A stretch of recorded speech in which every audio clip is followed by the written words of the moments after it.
Vice President Joe Biden is making final stops across Pennsylvania. That's a crucial state in this election, of course. Early this morning, he began his election day by visiting the cemetery where his late son, Bo, is buried. The Democratic nominee and his family also stopped by church before heading to Pennsylvania for a campaign visit in Scranton. Let's bring in Bo Erickson, who's been following the Biden campaign. Bo, we were just showing some video there of the former vice president at the cemetery. Why was it so significant for him to visit Bo today?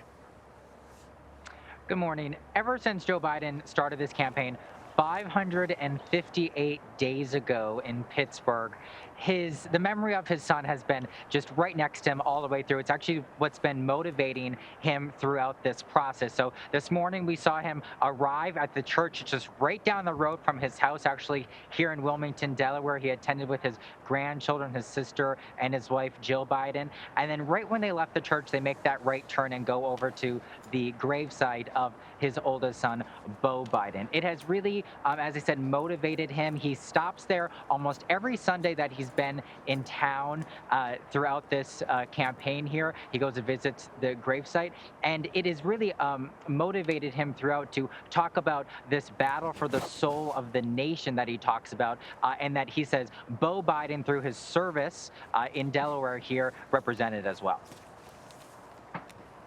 You know, I thought it was pretty interesting. Typically today, candidates don't really do a lot of campaigning. Often, you know, cameras will follow them as they go to vote. But here, because of the pandemic, we've got candidates that voted early. So what is the former vice president doing today? What are his plans? Well, after church, he headed to his native Scranton, Pennsylvania. He's there right now. And while he was in Scranton, he first met with local carpenters union, and he said he needs to run through that ticker tape at the end. So that's what he's doing today. And while he was talking with some of these union members, he called the experience the greatest experience of his life. And so he's almost, kind of bringing up the symbolism today. I'm expecting him, I was told by one person, to swing by his childhood home in Scranton. He'd lived there for the first 10 years of his life, and Scranton is a very competitive area in this election too, so it's kind of a twofer here. He's going through his memories and also doing a little bit more campaigning before he heads to Philadelphia later today, and then eventually he'll head home, and we're expecting him to watch the results at his Wilmington, Delaware home with his family as well. So what is his closing message for voters in the state, Bo? I mean, it strikes me, and we've done a couple of hits with our correspondents in some of the key battleground states, in Florida and in Pennsylvania, and we haven't seen a lot of folks at the polls. I mean, I know that we'd been tracking undecided voters, and that's sort of, where a lot of the focus has been on the coverage, but it also feels as if a lot of people have already made up their minds, and a lot of people, 100 million people, have already voted. And so what is that message for those few unicorns out there who haven't made up their minds? I don't know how many unicorns there are out there, especially in Pennsylvania.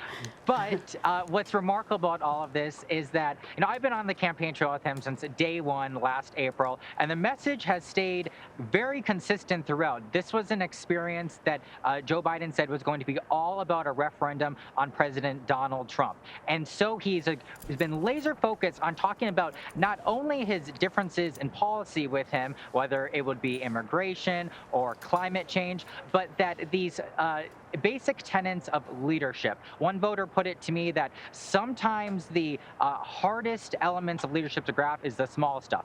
It is being honest. It is trying to be truthful, and it's just following these little elements here of his personality that Joe Biden has really tried to divulge on his path from the last about 600 days. So he's kind of talking about that more. We heard that more from last night in his last rally in Pittsburgh. He was talking a lot about who Donald Trump was as a man and what the nation could represent if they vote him out of office.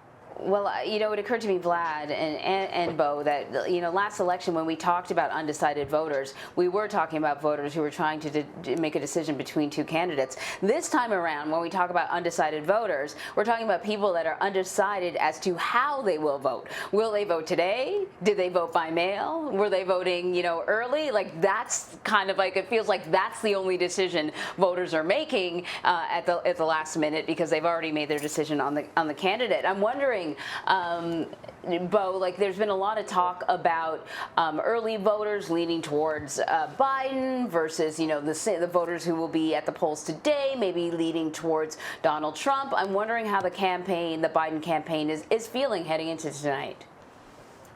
Yeah, very pertinent question here on the mechanism of voting. When I was in Scranton just a few weeks ago, talking to voters in directly Joe Biden's childhood home, everyone that I was talking to was going to vote on Election Day, and it kind of seems like that's representative polling here, and specifically on Pennsylvania.